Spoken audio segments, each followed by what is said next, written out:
Do you know? Has anyone seen the kids' film Up? Right, you know the little old man with the glasses on.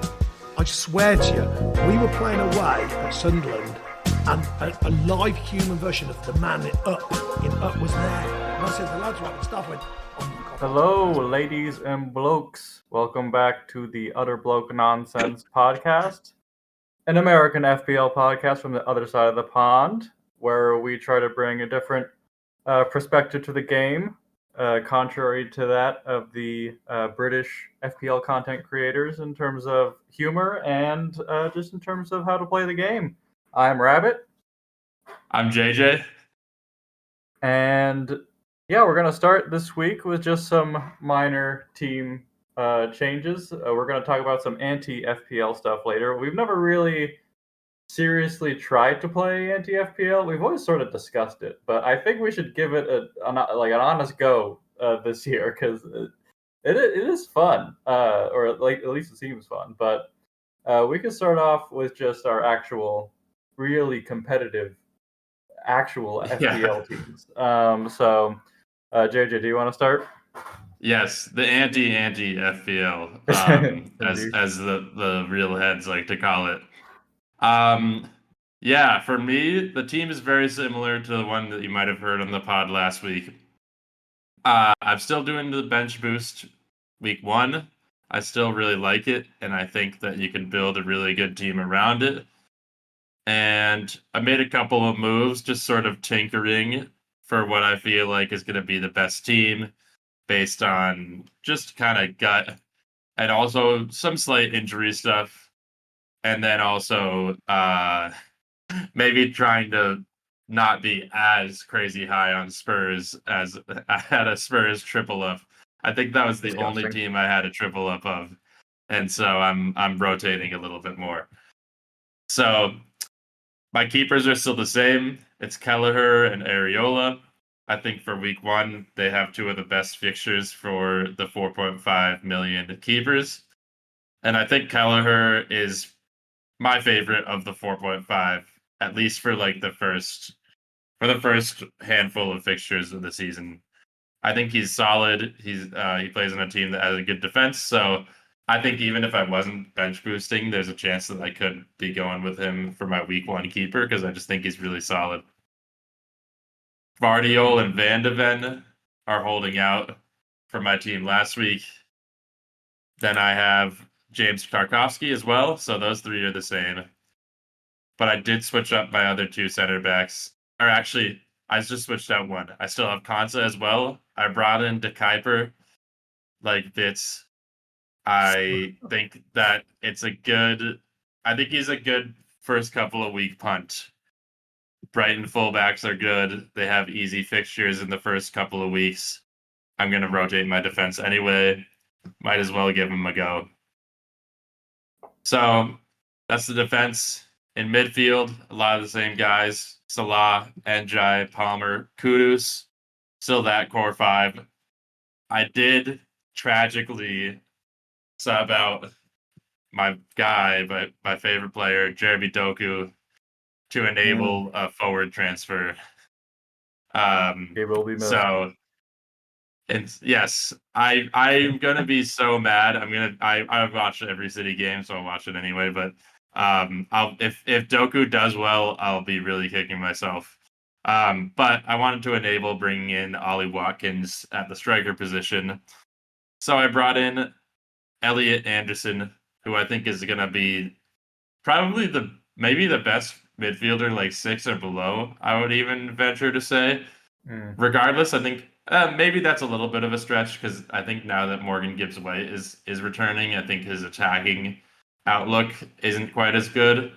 But for defensive contributions, for those CBIT stats that we love on this podcast, he is one of the best midfielders.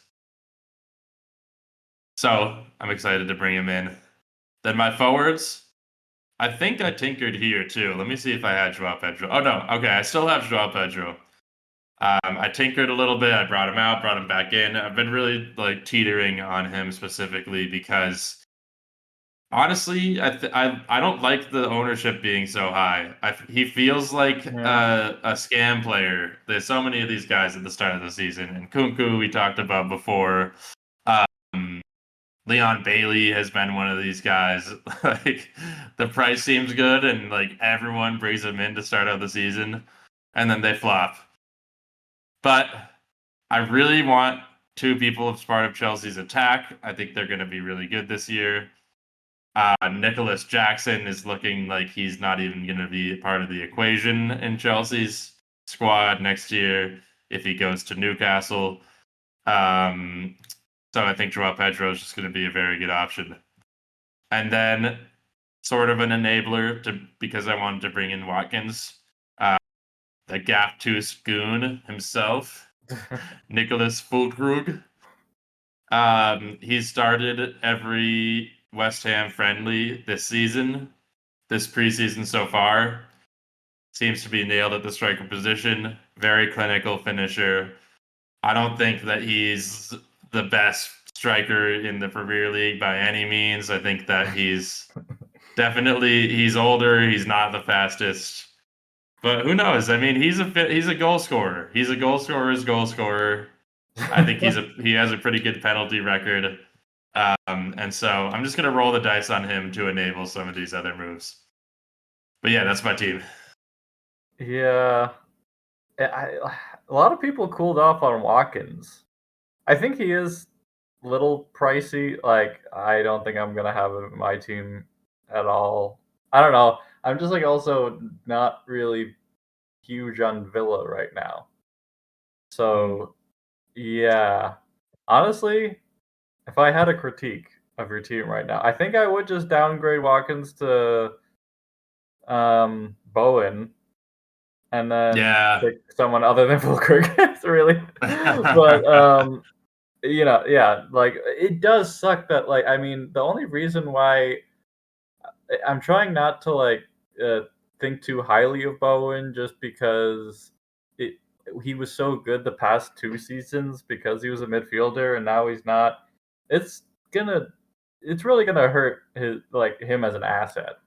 So like I Yeah, just but he is like pretty much their only consistent source of goals in terms of West Ham. So like it's for like a sure. pretty sure bet, but just sucks that like yeah, no crazy bonus points hauled, probably no extra point for the goal or whatever. So Yeah, but he's almost certainly going to score less than other strikers this season. yeah. But, sorry, to other strikers, I did not mean that. Score less than he has in the past couple of seasons this season, just because of less points for strikers for goal contributions, goals scored specifically. Strikers that get less points than midfielders. But no, I do really like Watkins actually. I actually think that Newcastle week 1 is an underrated fixture. I think Newcastle They are a mess. low-key have a weak defense. Yeah, they I are a feel mess. like their defense gets overrated. And I think that they're like I don't have any Newcastle players in my team.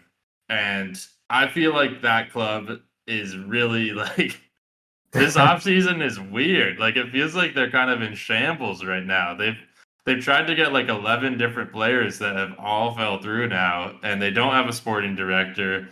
Isak seems like he's on the way out. They have their defense is the same defense that they've had the past like 3 or 4 seasons, and that it's always an injury crisis with them in the defense. So yeah, I don't know. I'm fading Newcastle like I did in the table, and I think that that's a good week 1 fixture. And I think that Villa, especially like after Newcastle, the fixtures get even better too. So I just want to see how Watkins does in the first couple of weeks. And yeah, I also maybe if Isak goes to Liverpool, it gives me the room to make that upgrade if that is something I want to This do is week 2 true. or 3. This is true. Probably week 3, but yeah, that's when Liverpool's fixtures get better.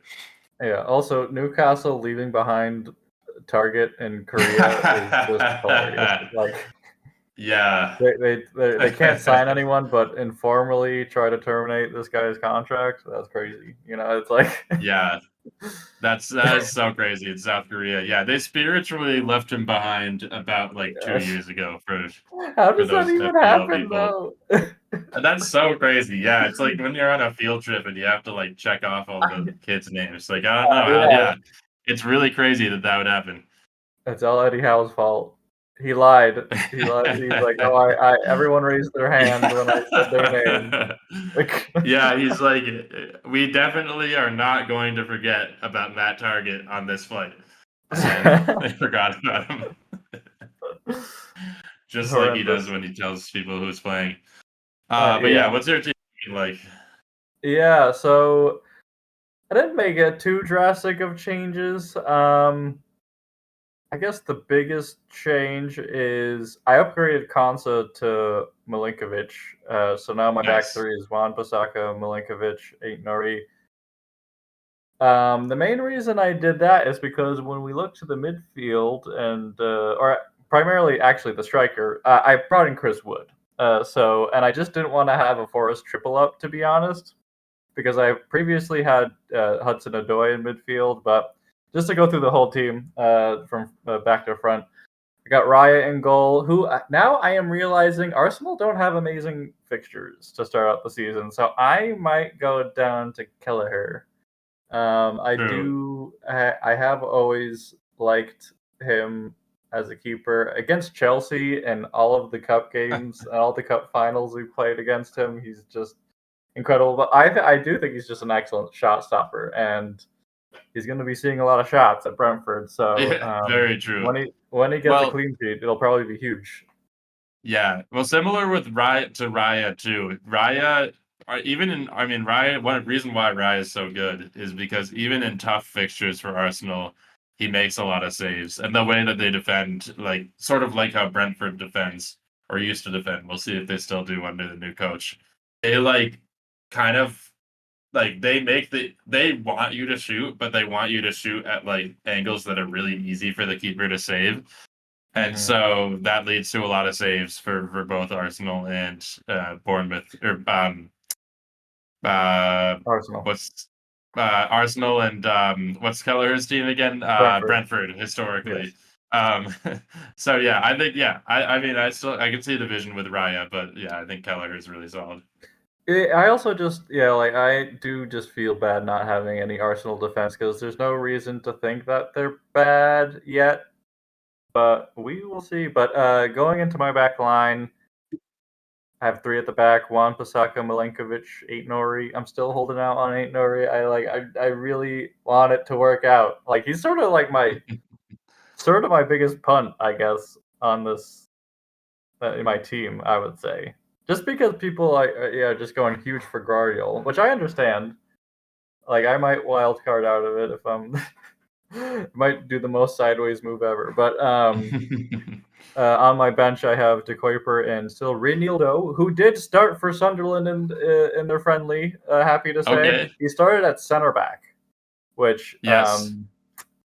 I don't know if that's a good or bad thing, but like I think I prefer to see him at fullback, but we will see.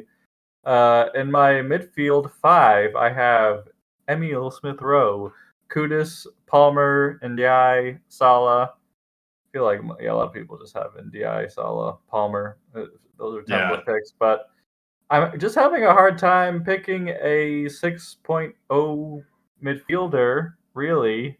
I had Hudson Odoi, but I didn't want to triple up on Forest because like I like Forest, but I'm not that crazy about them. I would go for some other team really. So I'm just picking with Smith Rowe just because I do think like I mean as we mentioned or I mentioned in the season predictions, like Fulham are pretty consistent, like pretty good attack, and Smith Rowe when he does score, we were talking a bit before recording, like when he scores, like last year, he would always just get 10 points. He'd get like a Yeah. goal, 3 bonus points, like appearance points, like easy 10 points. And I held him onto him for very long, and he paid off pretty well. So I might start with him. He's definitely a spot. He's like the most unsure. That's the most unsure slot in my team right now. But up front, I have Chris Wood and Joao Pedro, and even Nielsen on the bench. I do feel sort of bad with Evan Nielsen on the bench, 7.0 sitting on the bench first week, but I think it will save me a transfer because I will want him. I will want a way into Bournemouth. And Chris Wood, I mean, he's like the only, super reliable source for goals for Forest, and doesn't he doesn't haul like crazy, but like nice 8-9 points on a pretty consistent basis compared to most strikers is I'll take it. Especially Brentford at home. I think he's bound to score one. I think and João Pedro. Yeah, I agree. I think his ownership.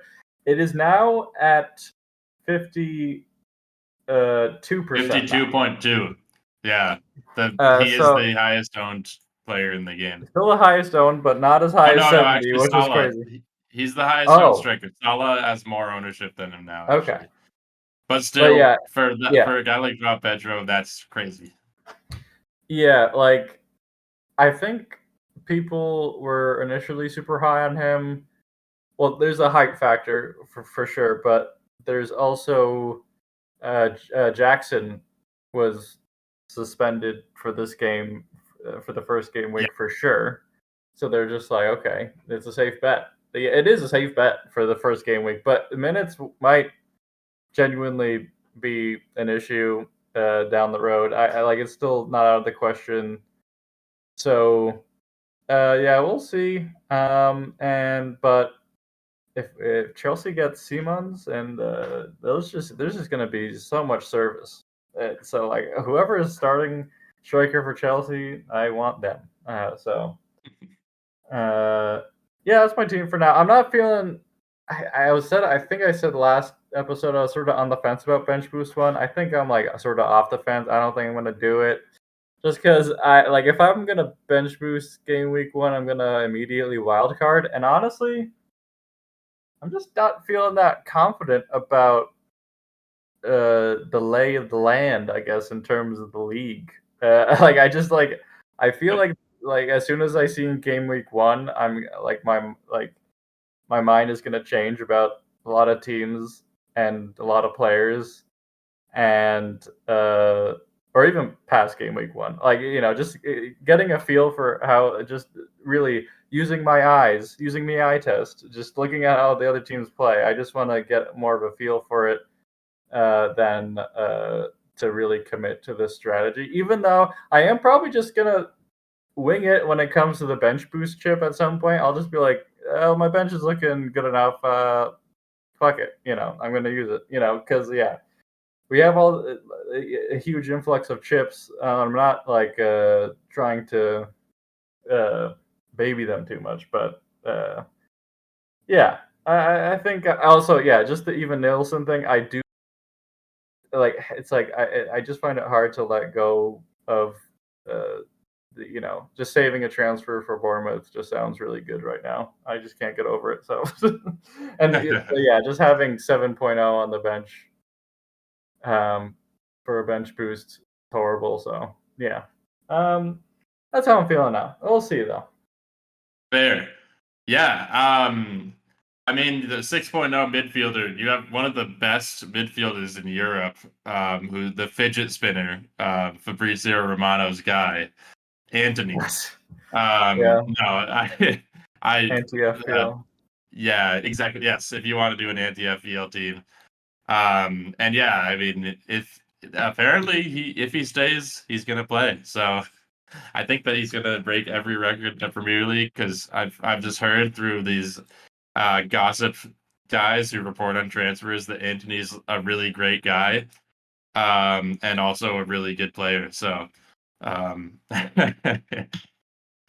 yeah, no, yeah, Anthony, we're an anti Anthony podcast.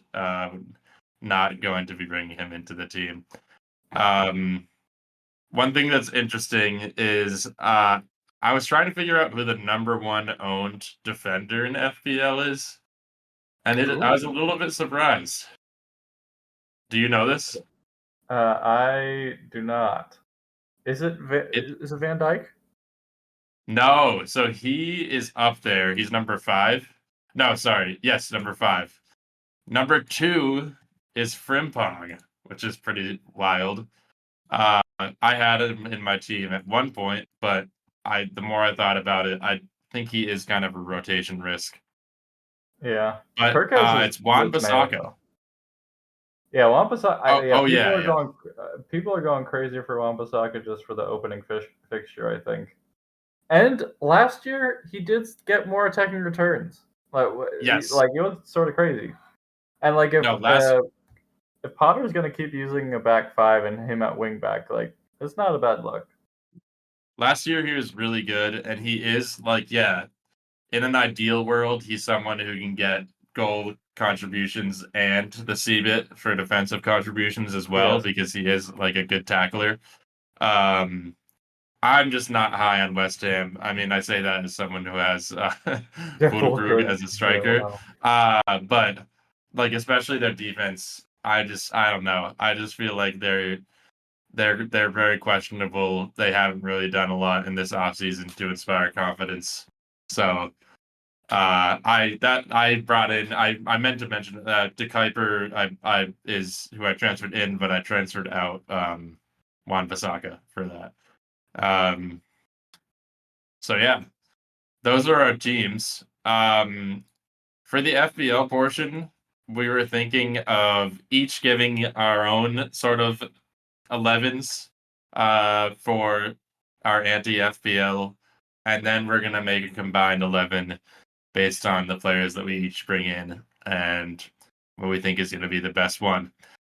And then we will be competing together as a shared team for the anti FPL season as well on a secondary account. So yeah. Also, I don't think there are any anti FPL podcasts, so we're trying to corner the market here So and yeah, create really. content. So if you're interested in anti FPL, give us a follow because we'll be serious about it. We'll throughout the season be giving our best to try to make the worst FPL team possible. And yeah, leave comments and give us some feedback because I think we're the only anti FPL podcast and we're learning on the job. So uh Hmm. do you want to go through some of your selections? Absolutely. So keeper. I can't say his name. He's the Leeds keeper. Is it Yes, Melier. Melier? Yeah. Okay.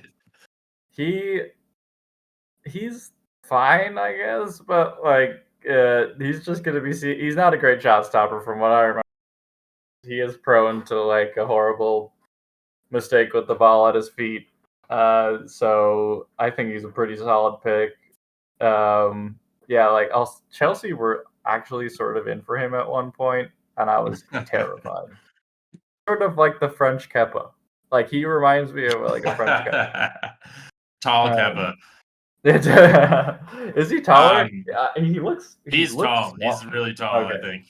That's I all look. I Okay. or he also was like one of those guys who has like a crazy posture where like his neck is perfectly straight and like his like shoulders are back and everything. And so he always looks really tall out there. He is But 6'6". I remember like the first times, not the first time, because he's only 25, which is crazy. But when Yeah. Leeds came up, I think it was like 2020 or 2021, somewhere around there, when they like had just gotten promoted. I remember watching him and thinking, wow, this guy's really good and he's super young. Like I thought he was gonna be one of the best keepers in the world in like a couple of years. Um, has not really panned out. He's also in my anti-FPL team too. I will say there's a bit of a rotation risk there, because Leeds just Ooh. signed another goalkeeper, another guy from the League 1. I forget his name at the moment. That's the only risk with Melier, so I think we'll have to keep our ear to the ground for if he's the starter or not. And actually, before we get into the rest of our team, I'm realizing we should probably explain anti-FPL. I completely forgot. So I have the rules open, and if you want, we could like alternate reading some of these rules on this page. Yeah, let's go for it. Yeah, I could start. So basically the scoring method, that's the most important thing, as well as actually the goal of anti-FPL, which is to create the least points possible out of an active FPL team. So basically your players have to actually play 90 minutes. Not 90 minutes. Your players have to actually play. Whether it's 1 minute or 90 minutes, if they play, then it counts. And you're not penalized for it.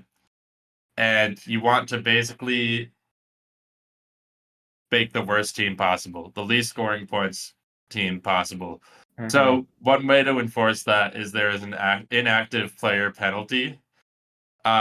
If you have players that don't play in your starting 11, that will be a +9 point addition to every inactive player in your squad. So that's really bad because it's like golf. You want the lowest score possible, and a +9 points is a ton. So Yep. a key facet is you want players that actually play. The next pretty huge rule is the bank penalty. So this is actually something I learned when reviewing this stuff. Is at no time can your team have more than 3.0 in the bank. Having a squad with more than 3.0 in the bank will result in a +25 point penalty for the week. Repeat offenders will be kicked out of the league. So it's even a ejectable, sackable offense to violate the bank. That was definitely a challenge. And yeah, it definitely makes you like have to like pay for some somewhat decent players. But yeah, we could move on. Yeah. So the next key facet of anti-FPL is that it's actually the same as normal FPL. If you take a hit, it's I guess it's reversed. If you take a hit, it's actually added to your points and not subtracted. So it's like the opposite of like when you're taking a hit in FPL, it's a point deduction when you add additional players. But in anti-FPL, you actually it's same. It's supposed to hurt you, so it adds to your points and makes you a worse FPL anti-FPL player. Mm-hmm. Captain, vice captain, failure to play. If your captain or vice captain fails to play, you'll receive +15 points as a penalty to your game week score, which is pretty sucky. If your vice Yeah. captain doesn't So play. picking, yeah, captain choice is and vice captain choice as well is very key. So yeah, that's really interesting. So vice captain, they're not even getting the double points, but they still need to play, or else you're still kind of screwed. Also, you have to play all your chips. If you don't play all your chips, then each additional chip is a +25 point penalty. Honestly, not that bad compared to some of these other penalties that they have, but this season with the 2x chips, that actually is going to be lethal because I think that the rules that we're looking at is old, but I'm guessing there's going to be one game week 19 set, one game week 38 set of chips, and so each time you fail to play, each window that you fail to play a chip, it'll be a penalty, maybe still 25 points per chip. Also, you have to pay all your chips if you want to actually be able to compete in anti-FPL. I think they weed out people who don't or who Yeah, fail we're to just play all their inactive. chips. Or yeah. Well, I'm actually looking at more recent rules in the anti-FPL Reddit, and there's just Mm. saying uh, all chips by the end of game week 38. It should be halfway through the season, right? Yeah, we need to get these Reddit mods to be. Yeah. We need to correct them. So Get game them week up to date 19. here. We need to. But Or when yeah, is it? 19. I'm guessing Game week 19. that'll be how it works, and yeah, maybe they adjust the points penalty accordingly. And then the last one is bench boost. Yeah, bench. So a thing that you'll see when we talk about our anti-FPL teams, it's actually really hard to make a team of 15 bad players while still Yeah, having less than the three money. Yeah. less than three in the bank. And so the bench boost strategy is actually a really important one. And that is that actually the scoring is going to be on all 15 of your players. And so you have to have 15 players that are active and are hopefully, ideally, scoring as little points as possible when you play your bench boost chip.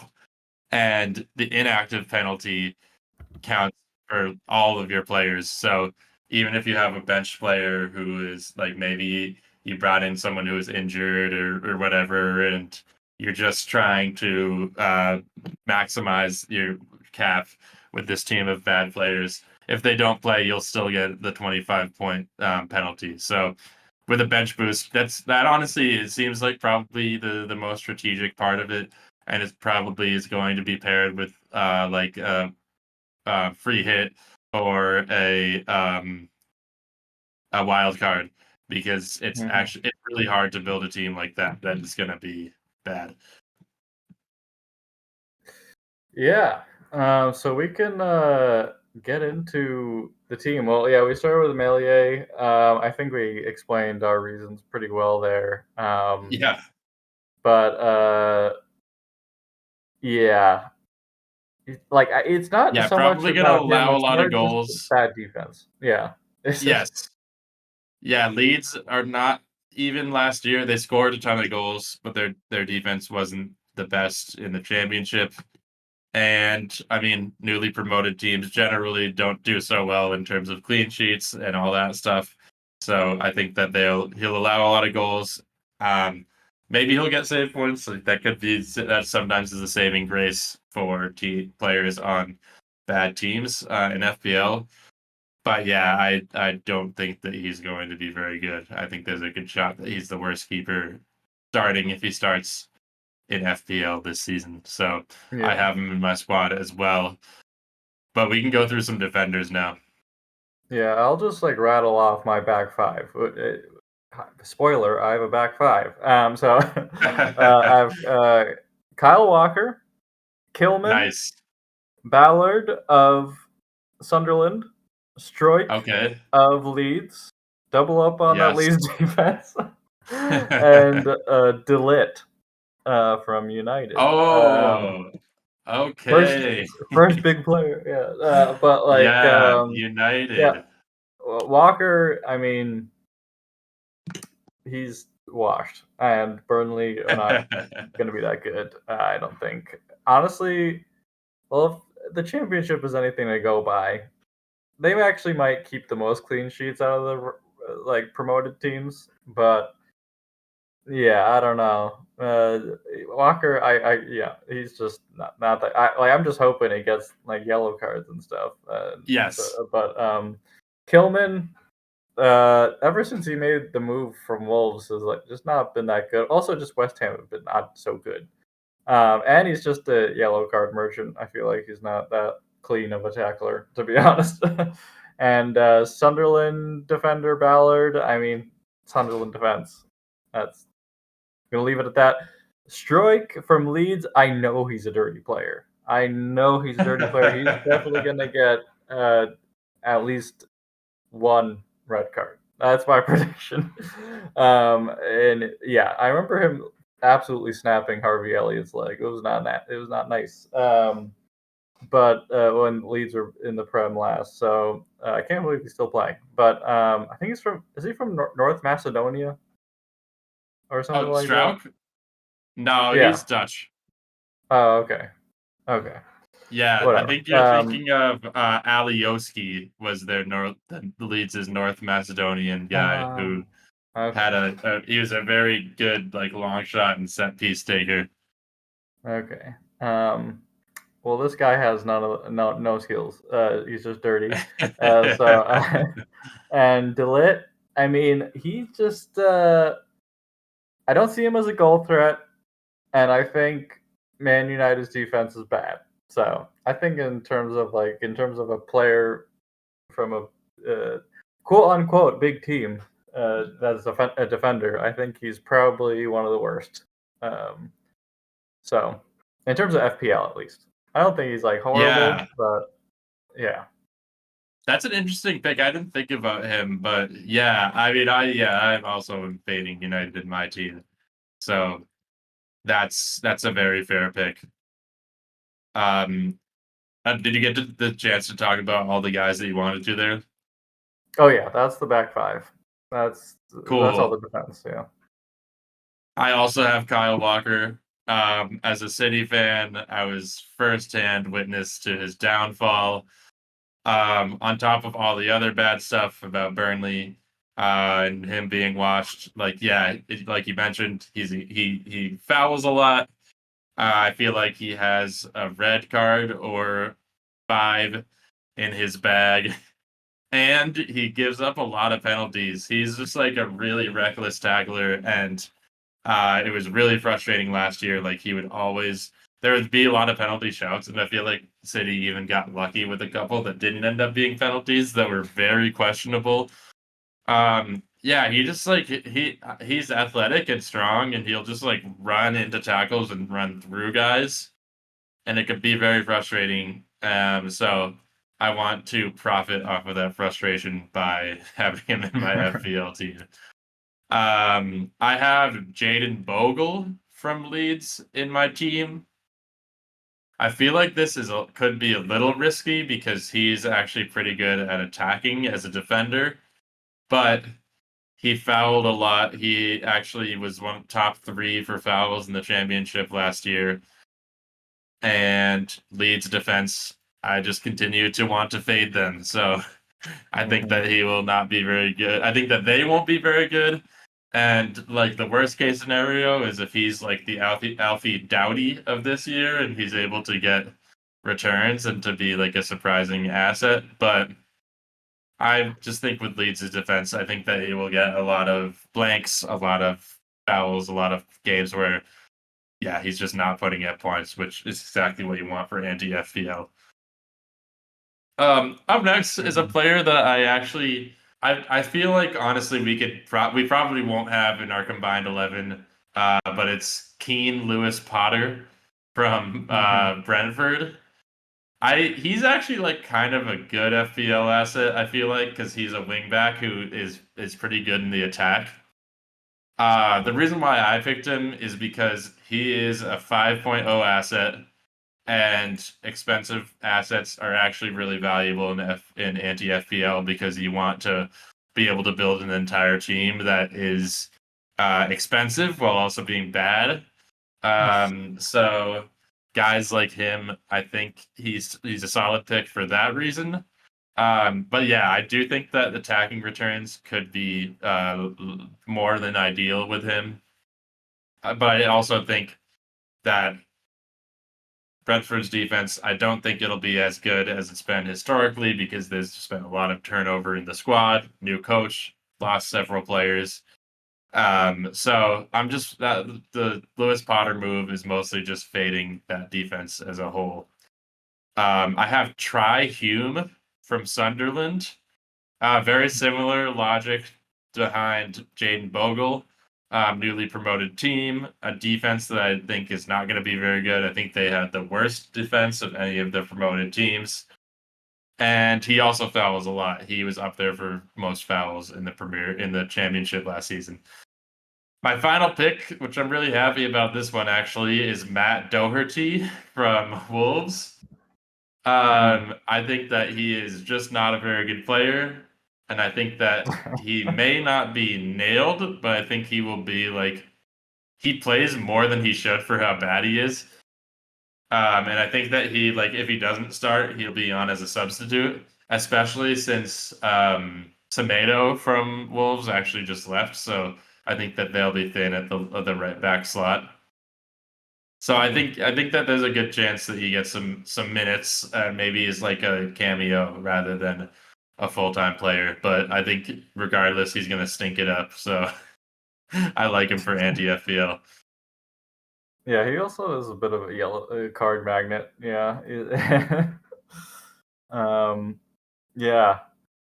Yeah, like I ended up going super light on my defense. It was like hard to find I mean yeah, just like expensive defenders that were bad, I guess.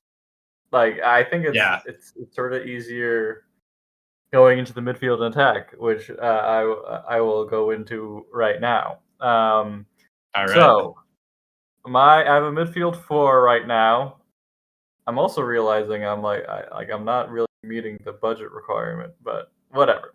So, but my midfield four right now is Jordan Henderson. I think he's going to be a Yes. mainstay. I think he's going to be incredible. And I have Jota Silva from Forest. Oh, He okay. he. Every time I watch Forest, he comes on for 10 minutes and doesn't do anything. He just runs around, which is fine. He's an energy guy. He's a passion merchant. We love him for anti-FPL. Yeah, I was looking at his minutes and it was like 12 minutes, 2 minutes, 10 minutes. And I was like, this is beautiful. I'm rocking with Jota Silva. I have also his Forest partner Morgan Gibbs White. I had to ball out on someone, and Wow. he is a card magnet. He is. He's sometimes I feel like I had him last year when he got a red. Um, every time I've had him actually for proper FPL, he's let me down. So I'm hoping for anti FPL he'll do the trick. And I just feel like Forest. I think they're just gonna have a harder time. I think he's Mm. just gonna end up blanking a lot. And I think for his price, he's not 7.5 if you ask me. So Yeah, I was interesting. like, okay, He might as is well. yeah, he's a real wind-up merchant. I rate him. I think he's really good, but he's the one who got Rodri so mad that Rodri choked him out and 2 seasons Yeah. ago when Rodri had the 5-game suspension for that. Um so yeah, he's the real wind-up merchant. I feel like he has gotten several reds over the past 2 or 3 years. Hmm. And definitely is one of those guys who's always in the talks of oh, maybe he's going to get suspended if he gets another yellow in this many matches. So, yeah, he's definitely a good shout for that. Yeah. And again, another pricey pick, but it had to happen. And Boomo, how the tables have turned. Uh, Wow. for the budget purposes, I sort of have to put him in there, and I also just don't think he's not gonna be 8.0 good. There's no world Mm. in which he's 8.0 good. Uh, he was amazing last year, obviously for proper FPL, but Man United stink. I struggle to see exactly where he fits in this team. I guess he's gonna play striker with Cunha or something. I don't know. But I don't think he's gonna be on penalties anymore. So, and he doesn't get that many assists. He was just yeah, he was Brentford's source of goals, pretty much. Wisa chipped in a lot actually, but Mbumo was the guy, and he's not gonna be the guy on this team, I don't think, which is sad because I do like him as a player, but Man United just stink. Yeah, I just don't see him playing as prominent as a role. I think, yeah, 8.0 is a steal for anti-FPL, if you ask me. So, yeah. And on Yeah. my bench, I have Jacob Murphy. So, Okay. because he's going to get minutes, and I don't think he's going to be as good last year because, yeah, he was just magic last year. So, yeah. Yes, he was insane last year. Well, yeah, you'll see. My bench is very very hacky, but I think it is within the rules of anti FBO. But I'll do that in a second. But yeah, I think Mbumo, yeah, he was also a penalty merchant last year, and Fernandez Yeah. takes penalties for United, so I think that source of goals will dry up. I have a similar. I feel like my midfield's very similar actually, similar sort of strategy, but it's cheaper just because I have a hacky bench. Jordan Henderson is my Oh, actually, the bench thing is tough. I just realized because if any of these guys blank, then I'll have Mohamed Salah Exactly. coming That's off why the like bench. I have to like So yeah, hedge my bets, hedge my that's bench. true. Yeah, maybe I need to look if like any guys are injured, maybe or Heung-min Son. While I can still snag him, would be a really good option too. But yes, I have Henderson as well. So yeah, let's just say I have Salah on the bench, but I'm probably gonna change that, and we could change that for our main squad that we do for a joint account. Yeah. Henderson, I feel like all like the good vibes and good graces kind of went to shit when he left Liverpool and joined the team in Saudi. Like it felt like the fall off was just immediate, and then he joined Ajax, and they had one of their worst seasons that they've had in a while with him. And now he's on this team that also feels like it's in shambles. So I think that I think he'll be like an anti-FPL goat. Yeah. Um, Idrissa Gana Gay is another one of my midfielders. I feel like this maybe is a little risky because he definitely is a CBIT guy, but I think that he's older. I feel like he's kind of starting to get phased out at Everton, but still will play for them, like maybe make cameo appearances. And he fouls a ton. Does not really provide a lot of goal threat. I think that there's a lot of reasons why I just am not super high on him as like a positive FPL player, but for anti-FPL, I think that he will be great. And then my last two, I have Casemiro, very Mm. similar to Idrissa Gay, and similarly, there's a good United trend going on here. Another foul merchant, another guy who does not get a lot of attacking contributions.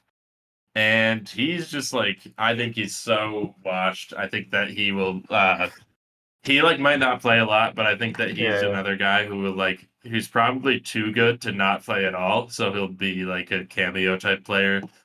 And those are really good for anti-FPL because they play, they don't, get penalized, but they also don't really get points. Lastly, I have Joao Gomes from Wolves. Another guy who actually is really good for the defensive contributions, but he fouls a ton. I think he had the most, or like top three for sure, fouls per 90 in the Premier League last year. And Yeah. I just don't think that Wolves will be getting a lot of clean sheets. I think that they'll be kind of defending for their lives a lot because I just don't think their squad is very good this year. And I think that he'll get some fouls and some of those negative points to boot. So yeah, I think that I feel like he'll be a solid FPL asset despite maybe being buoyed up, down, whatever you want to look at it a little bit by some defensive contribution points. Jojo Silva, there's a chance that he can start for Forest now that Elanga's gone. Because I was also thinking about him, but I wonder who their wingers are going to be next year. Yeah. Well, they also got Ndioy. Is that his name? From Bologna? Oh, Or am I thinking right. of a different guy? Yes. Wait. I'm not sure that was Nottingham Forest, but I know who you're talking about. He was like the leading scorer in Serie B last year. Is it that guy? I think he was from Bologna. Oh, Dan But Ndoye, the Swiss guy. Yeah. yes. Oh, I didn't realize they got him. Okay, that's interesting. Let me just double check. Yeah, because I think they did attempt to replace Alanga, but yeah. And like Joe Da Silva's not that good, I'm gonna be honest. Like if you had to start him, you'd be in the mud. Yeah. Oh yeah, Dan and Doy. You're right. Yeah, Dan and Doy, I really rate. So I think he should start over Jota Silva. That's a Yeah. solid pick. And they got Igor Jesus. I think he's a striker, but Yeah. maybe they put him on. Yeah, he's I don't know. from Brazil. Yeah. Yeah. Yeah. And you have Salah on the bench, which is crazy. Yeah. Salah on the bench. Probably should change that. I'll do. I'm still trying I to think work out the Sonny. bench. Yeah, I Yeah, guess you you put want Son. expensive guys who don't play. So Son, I think is probably a really solid one. I mean, he's 8.5. Maybe a guy like Odegaard could be good too. Uh, Oh, yeah, all that's shade good. Like it. intended towards Odegaard, who Yeah, does not pass the ball forward. yeah, But yeah, some tinkering needs to be done there. yeah. We Um, could. I think our striker. We have a consensus yes, striker, I Liam agree. Delap. Yeah, and then my bench strikers are also a little bit messed up. Well, maybe one will be good, but there's definitely a chance that they score a lot off of the bench when there are cameo appearances that don't happen. So, um, yeah, Liam Yeah, Delap is the yeah. guy. He's him. He's him. Yeah, he's Yep. gonna get 10 minutes here, 10 minutes there. I think he honestly, I'll be more afraid of him like getting a haul off the bench than I will when he starts, to be honest. But it's still like, getting a haul from 10 minutes is, I think, a lot more rare still. So Right.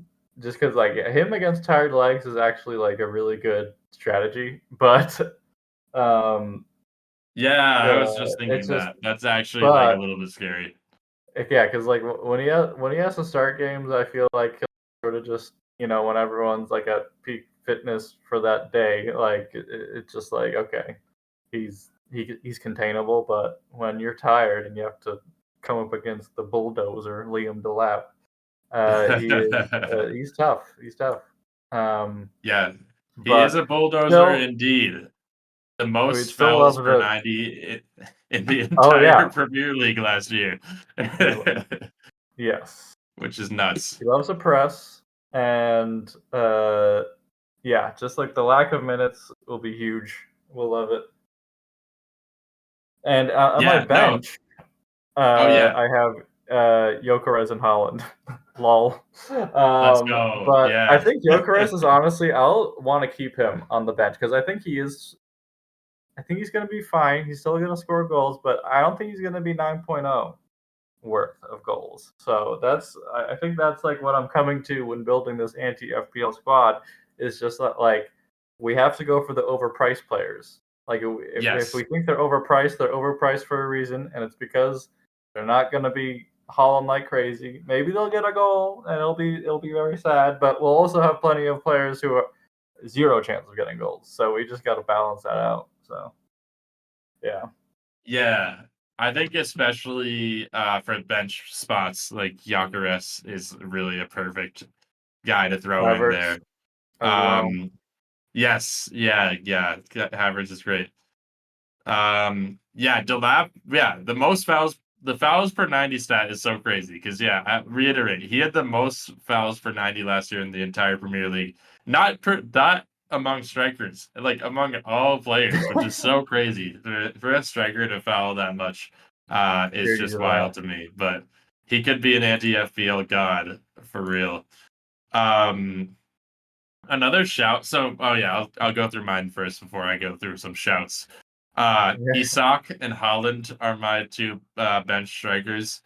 I actually think Isak it could be really good because, like I talked about earlier on this episode, um, the Newcastle entire situation is in such shambles right now.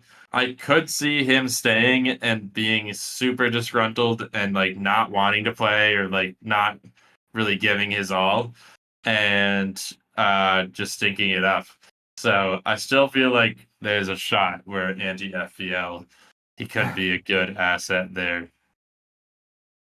Um honorable mentions, just a couple that I thought of off the top of my head.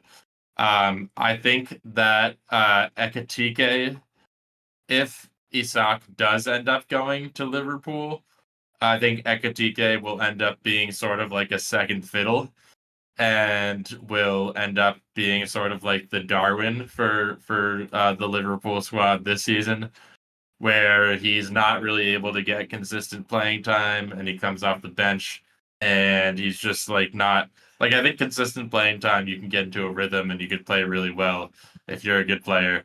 But I think Ekitike is a really good player, but I do think that like if they have both Ekitike and Isak, then he could end up being like really forgotten and not good.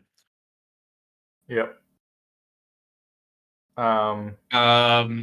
Yeah. Any other players who you thought? I'm gonna like just roll through some guys and think about some Yeah. Oh, I'm um thinking for a Foden. little bit.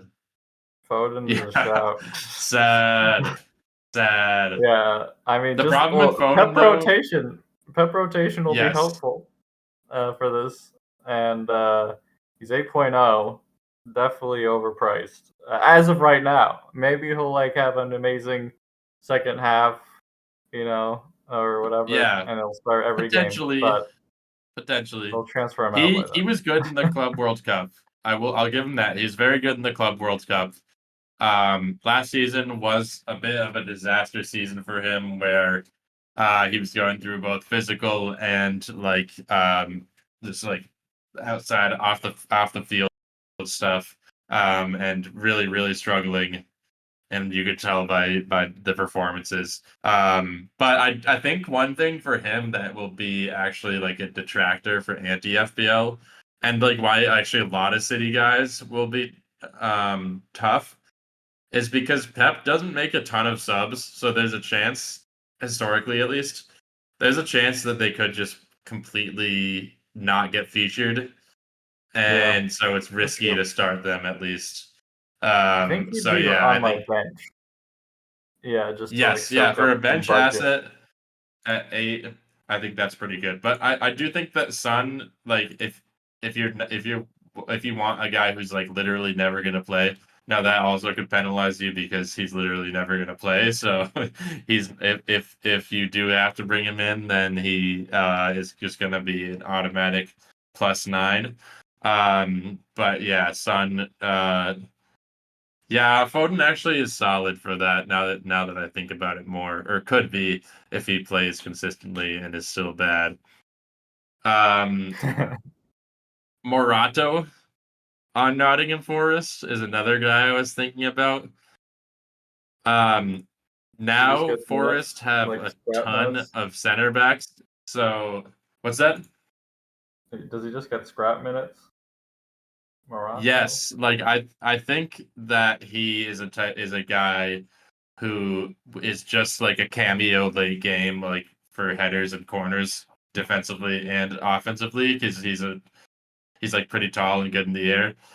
But Forest did just sign several center backs actually this offseason. They signed Jair Cunha from Botafogo, I think. And they signed this guy, David Carmo from Olympiacos. Or actually, they've had it, they loaned him out to Olympiacos, and he was very good for them. And they just got him back from loan. So he also could be a guy who's like challenging for spots in that rotation. Um, so yeah, I think that Morato, we'll see. Like it's always tough with these guys who might be um, these late game cameo type of players because they're always rotation risks and they might just not play at all. Yeah, like honestly, looking at Forest again, Yates is a shout just to Yes, Yates start. is a shout.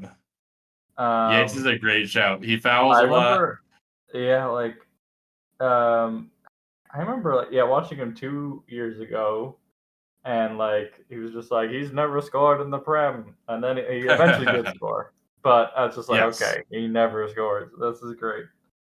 He Um, scored 2 goals last year, but he played all but every match for Forest. yeah, it's a And bit risky. Also, did less not but expensive than Jota for some reason. Oh wow, that's interesting. I think Josh is. But yeah, he played every match, but only started 18. So he only started like half. So actually, that's pretty solid because that just means that he's going to be like a bench cameo for a lot of the time. And yeah, I think like Seabit he could be good for, but if he's not playing a full 90 minutes, then I wouldn't be too worried about him getting 10 a game. That is a really good shout. I was thinking about him too. Actually, Oh. you know who might be good is McAllister. For Liverpool. Oh, McAllister, interesting. 'Cause Or he even doesn't get well, crazy Gravenberch hauls. gets Seabit. Ooh.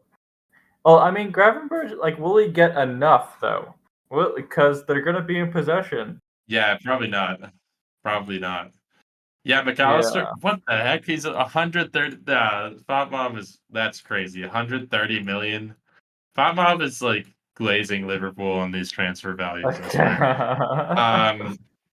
He did have 5 goals and 5 assists last year for Liverpool, so not great, especially considering he also played pretty much every match for them in the Premier League and played a ton of minutes. Yeah. And he is So only yeah, 6.5, he's solid. which sort of. Oh yeah, not sucks. super expensive. If he was either. like 7.5, I'd be like, yeah. Well. You know who I like? I was thinking about Endo. I think Endo actually could be really good because he well, similarly, he just comes on although for the sub, yeah, he is more of a rotation risk still. I think he might have had an injury last year because he only played 20. So like, just about half of the games last year, but only 261 minutes. So like, he was not playing at all. And he only started 1 match the entire season. So I feel like he is a solid option as well. And they just had a long season. I feel like they didn't bring in a ton of like other midfielders. They're like attacking that most of the transfers were in attack or like fullbacks. So I think midfield depth is going to be around the same as it was last year. Unless whatever that young guy who all the Liverpool fans are going crazy about, maybe he'll crack the roster, but I don't think so. I think it'll probably be Gravenberch, McAllister, and Endo as like the slightly more defensive midfield options next year. So Endo could be a shout. Word.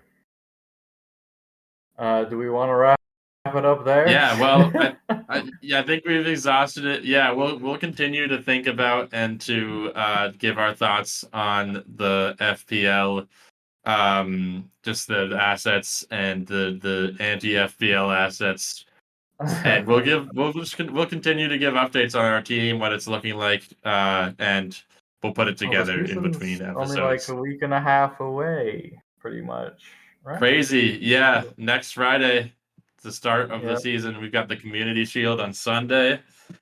Premier League and FPL are gonna be back sooner than you can blink an eye. So I'm excited for that. I think it's the most wonderful time of the year when the season starts back up. I'm actually gonna be away on holiday while the season starts. So I might not be able to watch the first couple of games, but I think it'll still be fun. Yeah, I'm gonna be probably in New York, so I'll see if I can catch something. But yeah, if that is all. All right, well, yeah. Thanks for listening. And Daichi, play us out. Title fight? Get in there! Get in there! You beauty! Come on, you! Love that from you. I didn't say it. No headlines. I did not say we're in a title fight. The media said that we were in a title fight. Okay. Hashtag believe. Wow, yeah, I'm on there, yeah. Every player's a risk, Owen Family's not. Unless I think Messi would have a go. I think he'd do all right. You know, I think.